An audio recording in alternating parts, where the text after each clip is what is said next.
A very bad medical situation happened on October 10, 2023.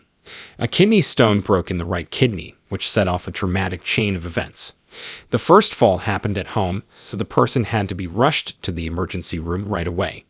There, things got worse until the person went into septic shock and multiple organs stopped working. A ventilator and dialysis were used to stop the infection from spreading and keep important functions going. The person was on a ventilator for 8 days. By the third day, the patient's rectal, kidney, respiratory, and heart systems all stopped working properly. The patient didn't have a clear memory of these events, so most of the information about this time comes from family stories, observations by medical staff, and records. After this critical phase, the patient had to stay in the ICU for an extra 10 days to deal with heart problems. They then had to spend another 2 weeks in a therapy hospital to continue their recovery. During the sleep and ventilation support, an overwhelming sense of darkness happened for no clear reason. The patient said that they had lost all of their senses, including sight, sound, and touch.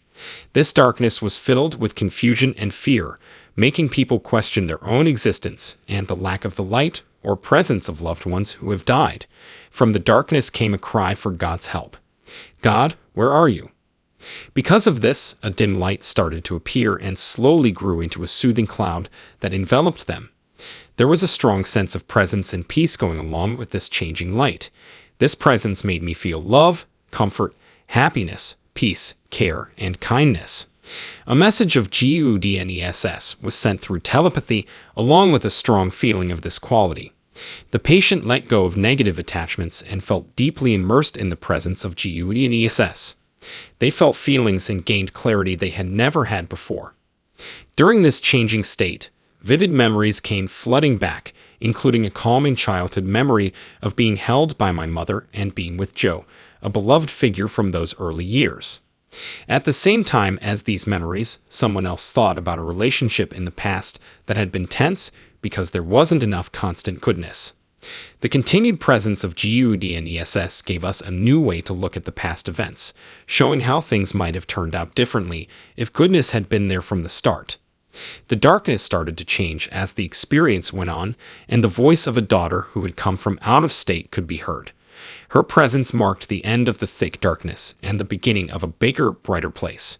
Feelings of more caring beings coming closer and realizing that the experience was ongoing and wide-ranging showed that there was a lot more to learn and understand. People said that the experience was like a journey that kept changing after the deepest insights. The ventilator was taken away on the 8th day, which was the first time the patient became aware of the ICU surroundings. People in the family and medical field started to put together what had happened. During the next 10 days in the ICU, there was a strong sense of someone being there with them.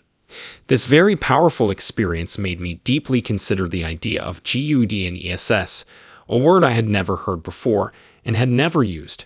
Even though they hadn't read a Bible or been to church in over 20 years, they became obsessed with trying to figure out what GUDNESS meant.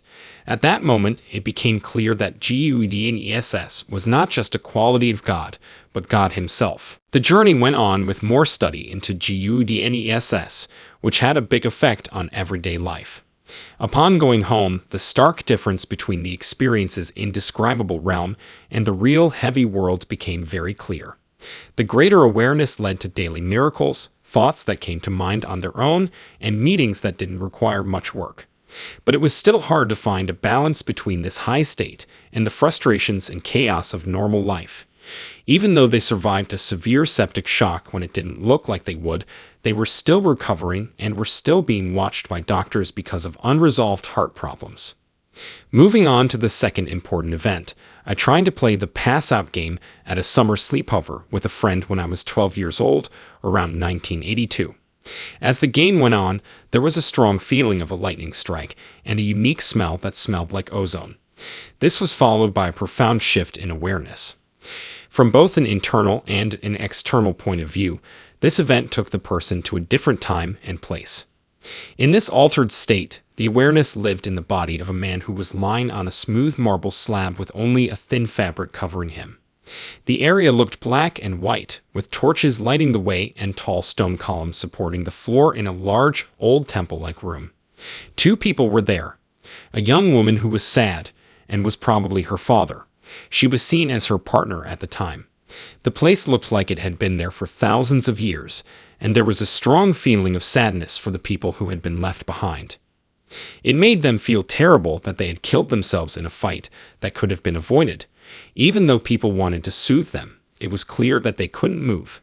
The experience ended with a dramatic moment when it seemed like a force quickly pulled the sheer fabric off the dead body, like when a magician pulls the tablecloth out from under the furniture. The next time I woke up in 1982, I was back at home with a friend violently shaking me. You could feel how upset he was. He was crying and yelling. He said that when he checked my vital signs, he saw that I wasn't breathing and didn't have a pulse. He had shaken me and called my name for what seemed like forever because he didn't know how to do CPR. He thought it was somewhere between 30 and 45 seconds before I woke up. The thought that he might have killed me by accident was very heavy on his mind. During the time I was asleep, I wasn't aware that he was trying to wake me up. I didn't think of this event at first as an NDE in the usual sense.